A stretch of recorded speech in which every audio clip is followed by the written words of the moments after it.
Hey guys, what is up? It is me, Beantown Boy 90 here, back again for another video for your WWE 2010 SummerSlam review. Now, I'm gonna go out on a limb and say a real quick thought about this pay-per-view before I even give you the results. This pay-per-view was freaking weird, in my opinion, just weird. I mean, I knew it wasn't, we didn't give it high expectations. A lot of people in the YouTube wrestling community, we didn't give it high expectations. I didn't give it high expectations. A bunch of other people didn't give it high expectations. You know, for the most part, I gotta admit, this show wasn't really that good. It wasn't a good show. Yes, guys, I'm not WWE Mark. I'm saying the WWE show was bad. We're not good. You know, it really wasn't good. But you know, there was a few good things in this pay-per-view, believe it or not. I'll get to that in a second. Let's start off, shall we? First off, we have our main event of our first match of the night.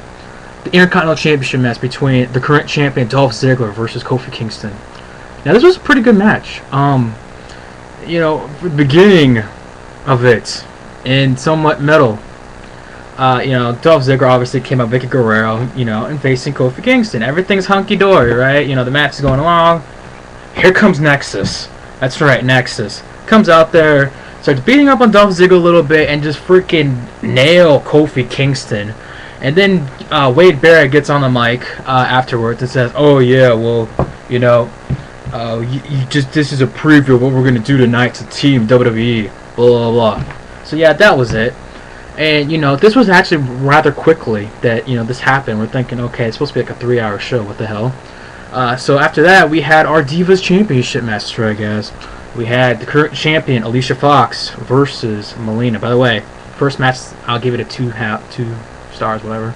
Versus Melina for the Divas Championship. Now this match was not good, you guys. It's a typical Divas match. It wasn't good, you guys. You know, they actually got kind of a good time. Melina and Alicia Fox got like what, 6 to 7 minutes. They got kind of a lot.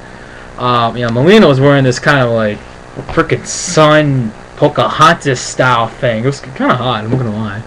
Alicia Fox, I don't know what the hell she was wearing, but this match was just, you know, Melina was trying to sell the whole part of her leg is still hurt, whatever. She's not 100%, so she's gonna do her screaming, you know, finishing move, whatever. So she did like this face buster thing. She just grabbed Alicia Fox's head and pins her. 1, 2, 3. Your winner and new Divas champion, Melina. You're thinking that's all that happened, right? That was the end of the story. No. After the match is over, Melina celebrates. Here comes LayCool. Yeah, because we can't have a pay-per-view without LayCool involved in it. LayCool comes down, starts saying, "Oh, look, we're both champions. You don't look good, but we do because we're flawless, blah, blah, blah. Let's take a picture." Melina's like, "Hell no." Then, you know, LayCool starts beating up on Melina. They gets to the close to the announce table. Michelle McCool hits her fake-looking Randy Orton punt kick to Melina's head, and yeah, that was it. So yeah,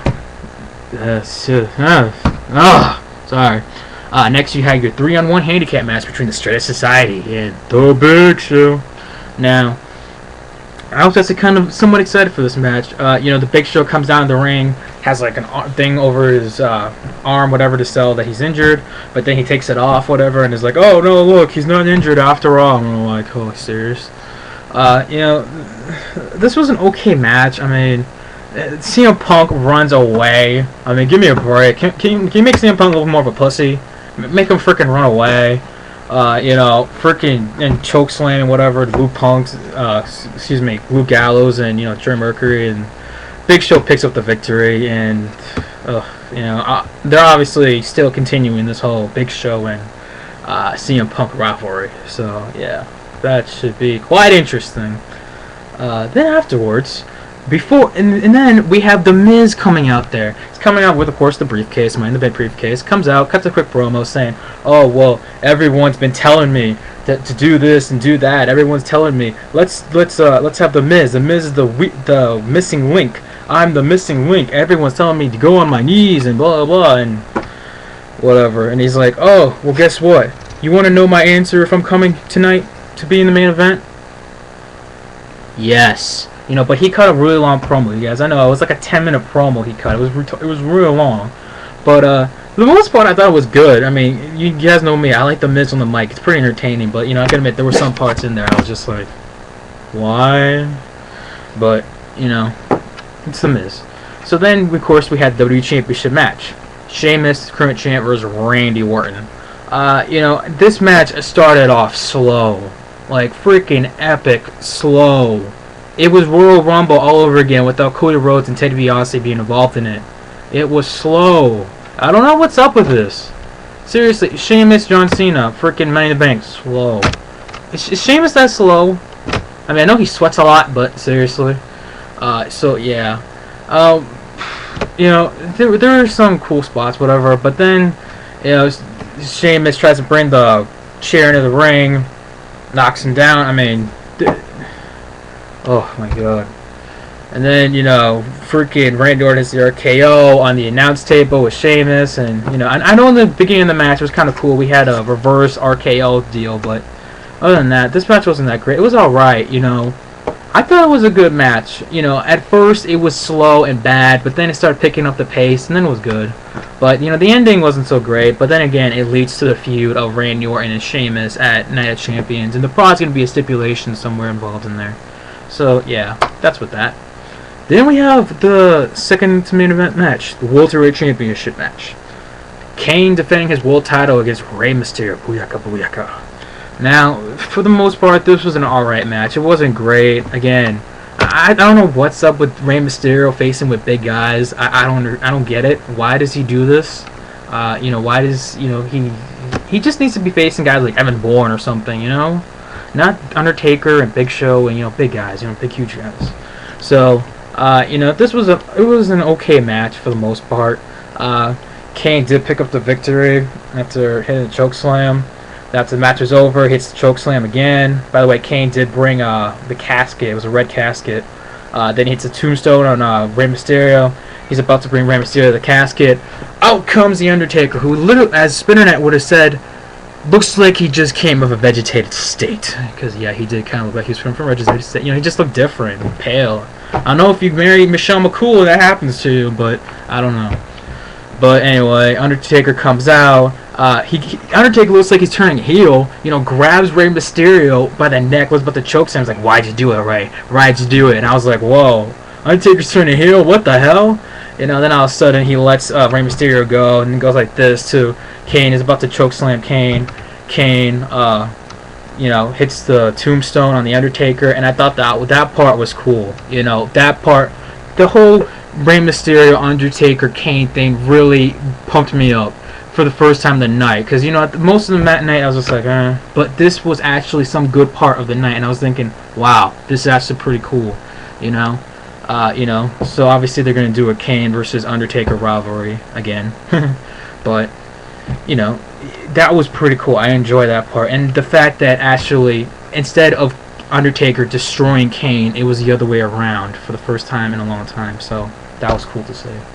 And then last but not least, we had, of course, our main event, the 7-on-7 elimination match between Team WWE versus Team Nexus. And of course, Nexus comes out there, they're all ready and stuff. Here comes John Cena, wearing freaking purple. I mean, thank God the guy got a new freaking shirt, because he's wearing the same shirt, orange shirt, Nickelodeon, since, like, Survivor Series. But, you know, he comes out there purple, you know, as Sabu, I think, said it. Vanilla Ice lookalike wearing Barney. I'm like, cool. Oh my god, purple, not his freaking color. But anyway, you know, and then comes Edge and all of them. And then the last man coming out is, of course, The Miz. Because remember, The Miz is like, oh, I'm going to be in the main event. John Cena gets on the mic. He says, sorry, Miz, you're a little too late. We already got somebody better, type of deal. Here comes out Daniel Bryan. Oh my god. Daniel Bryan. Everyone on Skype, on freaking Twitter, on freaking YouTube. Daniel Bryan, as I know right now, is freaking trending on Twitter. Freaking Daniel Bryan, amazing, comes out there. We all marked out like a bitch, alright? But it was crazy. We were jumping out, going insane. Of course, Michael Cole's like, oh, you should have The Miz in there instead of Daniel Bryan. But, you know, it's Michael Cole. You know, we all know he hates Daniel Bryan, so, you know, it only fits. So, yeah, the match was happening. It was a pretty good match. I mean, there were some fast, quick eliminations, like Darren Young eliminated, like, first freaking, 10 seconds? And then, you know, then eliminations just kept on going, whatever.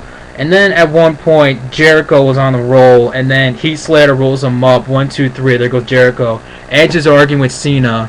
Edge was trying to attack. I think Edge was trying to attack Heath Slater. John Cena falls down.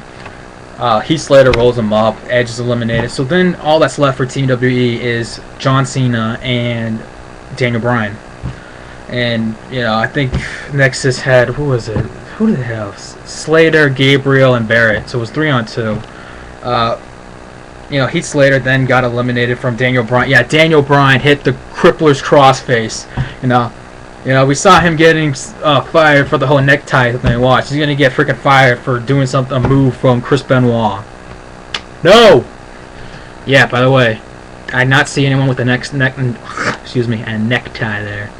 So yeah, that was that. That was pretty cool though. Then comes out. By the way, Bret Hart. You want to know how he got eliminated? Via steel chair. He used a steel chair on the guy. Yeah, no. Then Daniel Bryan gets rolled up. Whatever. You know, he gets eliminated. Then comes, yeah, it's 2-on-1 now. Wade Barrett and trying to remember, guys. Gabriel versus John Cena. Barrett hits his finish move. Gabriel's about to hit the 450 splash. Cena gets up. Cena pins. I forget. He either pinned or made Gabriel tap out. I forget. My stream kind of froze there. And then here comes Wade Barrett. Oh my God! In a matter of freaking what 10 seconds, John Cena hits the STF. And freaking Barrett taps out. And yes, Team WWE wins thanks to John Cena by himself. Super Cena! Gemini's marking out like a bitch right now. You know, I mean, sad to say, this pay-per-view was still better, despite how bad it was still better than Hardcore Justice in my opinion. But, I mean, I don't know, guys. It wasn't a great pay-per-view. It wasn't good. I guess saying decent would be nice saying it to it. Just a nice way of saying it.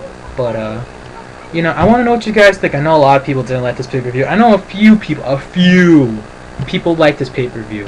Or if you're TNA's Raider, you're going to go watch the pay-per-view and freaking bash on it. Because that makes total sense. I'm going to go watch a pay-per-view and bash it. Yeah, I know, Raider. You're saying all WWE fans do that. No. So anyway, you guys. I don't know what to say about this pay-per-view. It wasn't that great.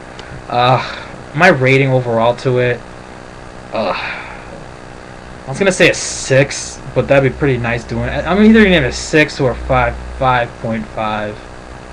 I mean, this wasn't that great.